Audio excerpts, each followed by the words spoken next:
Hello, I'm Tracy Grimshaw. Welcome to A Current Affair. First, the driver whose behaviour defies belief. Tonight, our exclusive vision shows a modified car drifting from one lane to another at dangerously high speeds.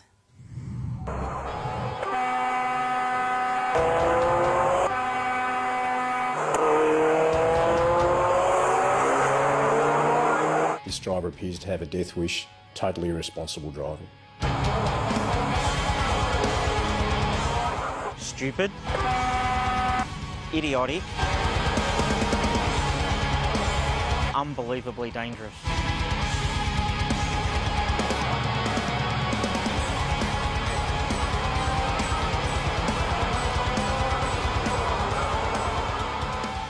It's madness, insanity. It's like nothing we've ever seen before on an Aussie freeway. Innocent lives are put at risk. Combination of fines, demerit points, loss of licence, but in this case imprisonment would be a real possibility. It's 8 o'clock on a Tuesday morning. Traffic is starting to build up for peak hour. Truck driver Scott is going about his morning shift. It just started to be a normal day. Heading up, I was loaded. Weight declaration, I was 28.5 tonne. This is the view from his semi-Freightliner truck, captured on his high-definition dash cam, and it all seems very quiet. It was a normal day, a normal delivery. But roaring up from behind comes the lunatic. Just the sound of the car. It was, okay, someone's coming up pretty fast. No number plates. It's well planned. Words can't describe it. He begins in the far right-hand lane, then deliberately drifts across 4 lanes of traffic and continues back and forth across the entire length of the bridge. Trailing close behind is the red support car. You can see these hoons are filming their joyride. I did see the passenger in the red car have his hand out the window. No registration plates and the driver's faces can't be seen, but what we do know is motoring experts believe these are 2 imported Japanese cars, both rear-wheel drive and rarely seen in Australia. The first vehicle, a Toyota Sprinter AE86.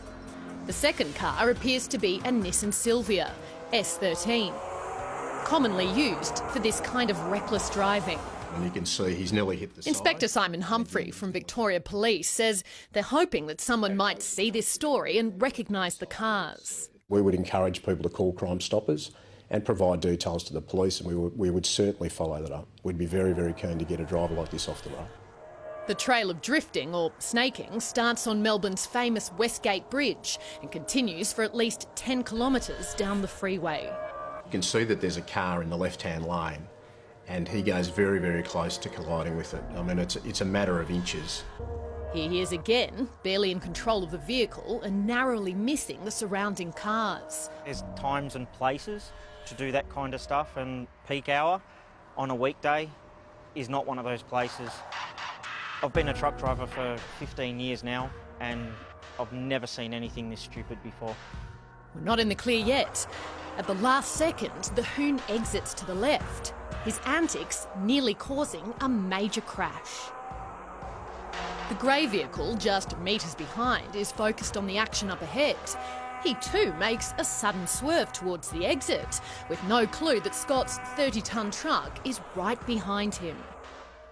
It's a very shaky, scary moment. With all that going on, it is incredible that no one was injured and no cars were involved in an accident. Exactly. And social media has gone into overdrive. The Current Affairs Facebook page erupted over the weekend after we first aired a snippet of the mystery hoon in action. More than 500,000 views and over 4,000 comments. Unbelievably, some applaud this idiot's actions. Up the drifters, haha. I love it, makes me want to do the same. This bloke's a national hero. I love this. If only everyone had this sort of skill, then there'd be no accidents. Inspector Humphrey says these are the kind of irresponsible attitudes they're constantly battling. I think if the people who are encouraging this sort of behaviour could see the sort of trauma that occurs, that police have to see every day, and other emergency services workers have to witness the devastation it causes to families and people who are impacted for life by serious injury collisions, I think they would certainly change their attitude towards this sort of behaviour. This bridge is one of the busiest thoroughfares in the country. Around 200,000 vehicles pass over it each day. Yet, incredibly, we're told that the official overhead cameras don't actually record any footage. They're just used for live traffic monitoring. That means without the dash cam vision, there'd be no proof that this potentially lethal behaviour ever happened. If you've got a camera in your car, you capture whatever happens in front of you. Tony Hall from On-Site Cameras sells the high-definition device that Scott has in his truck. This top-quality model is around $200. Police have appreciated our videos because they've been used in court many times now for evidence. It also leads to a much greater chance of an offender like this terrorising driver being caught out. We're very confident that with the help of the public we can locate this driver, we can identify him, we can charge him with the appropriate offences and we can get him off the road.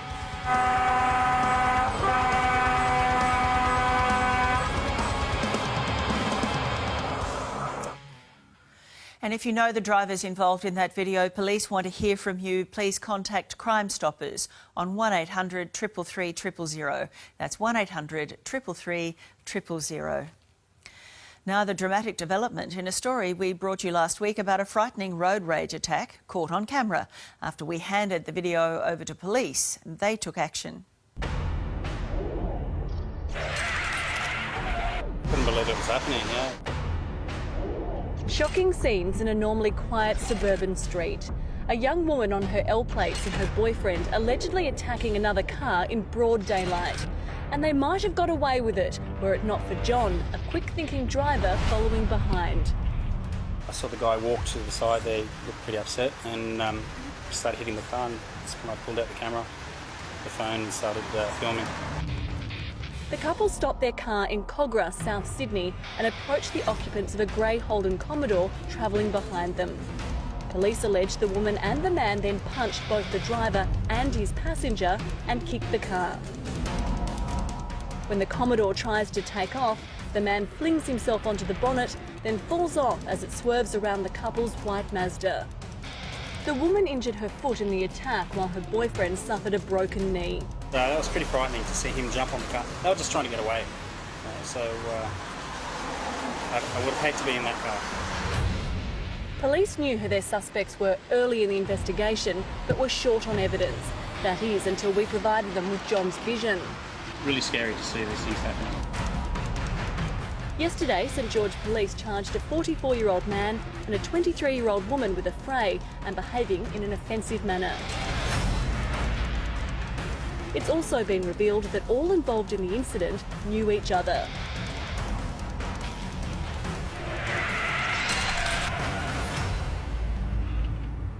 And that couple will face court on May the 19th.